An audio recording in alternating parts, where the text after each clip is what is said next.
আমাদের যারা বলতে গেলে ছাত্রছাত্রীরা এখনও পর্যন্ত যাদের বলতে গেলে প্রথম যে প্রশ্নটা আছে, স্যার মাধ্যমিকের রেজাল্ট কবে প্রকাশ হবে? দেখো, মাধ্যমিকের রেজাল্ট তোমাদের বলতে গেলে 2 মে 2025, মানে মে মাসের 2 তারিখে তোমাদের রেজাল্ট কিন্তু পাবলিশ হচ্ছে, ঠিক আছে। এবং জেক্সপো এবং ভোগলেটের ফর্ম ফিল আপ কখন তোমরা করতে পারবে?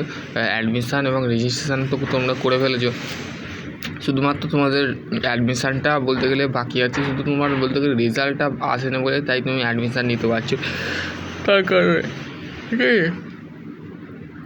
এবার বলছে যে থার্ড কোশ্চেনটা আছে, সেটা হচ্ছে, দাদা আমরা তো বলতে গেলে সাপ্লি পেয়েছি, তো সেই সাপ্লিটা কীভাবে ক্লিয়ার করবো? দেখো, আমি ফার্স্ট অফ অল বলছি যে এখন বলতে গেলে স্পেশাল সাপ্লিমেন্টারির বলতে গেলে কোনো নোটিশ আসে না, 1 নম্বর।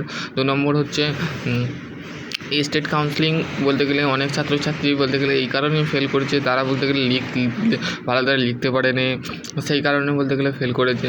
সেই ক্ষেত্রে বলতে গেলে তাদের একটাই করণীয়, সেটা হচ্ছে তাদের ঘরে বলতে গেলে রিভিউ প্রসেস 1 নম্বর। 2 নম্বর হচ্ছে তাদের ঘরে সাপ্লিমেন্টারি পরীক্ষা দিতে হবে, ঠিক আছে।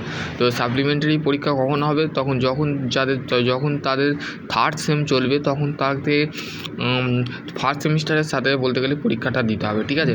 তো সেইটাই হচ্ছে, এটাই ছিল একটা বলতে গেলে বড়সড় বলতে গেলে খবর। যারা বলতে গেলে একদমই বলতে গেলে পড়াশোনা করছো না, আর বলতে গেলে 2nd, 4 এবং 6 সেমিস্টারের ভাই বোনেদের ঘরে বলছি যে তারা বলতে গেলে অবশ্যই তাদের পড়াশোনাটা বলতে গেলে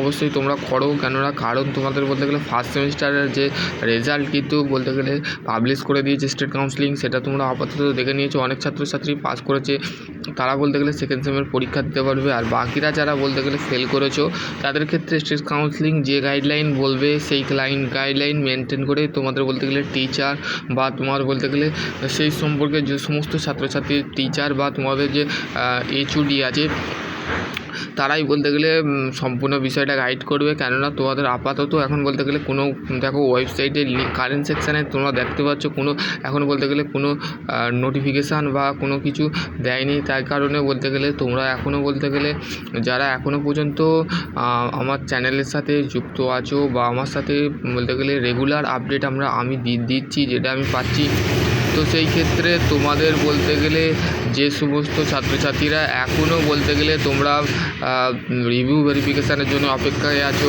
বা বলতে গেলে তোমাদের বলতে গেলে 2nd সেমে পরীক্ষা আছে, তো সেই পড়াশোনাটা ভালোভাবে করো। কারণ তোমাদের বলতে গেলে কোশ্চেন টাফ হতে পারে বা ইজি হতে পারে, সেই বিষয়ে কিন্তু স্টেট কাউন্সিলিং বলতে গেলে আপাতত আমাকে জানিয়ে দিয়েছে যে তোমাদের কোশ্চেন প্যাটার্ন বলতে গেলে আগের বছর বা পরের বছর 21, 22, 23, 24 এই সালের কোশ্চেনগুলো রিপিট হতে পারে। তো সেই ক্ষেত্রে বলতে গেলে সেরকম পড়াশোনা করো, ঠিক আছে। আশা করছি তোমরা ভালো থাকবে, সকলে সুস্থ থাকো। আর রিগার্ডিংয়ে যদি আরও কোনো কোয়ারি থাকে তো ডেফিনেটলি কমেন্ট সেকশনে কমেন্ট। সকলে ভালো থাকো, সুস্থ থাকো, থ্যাংক ইউ।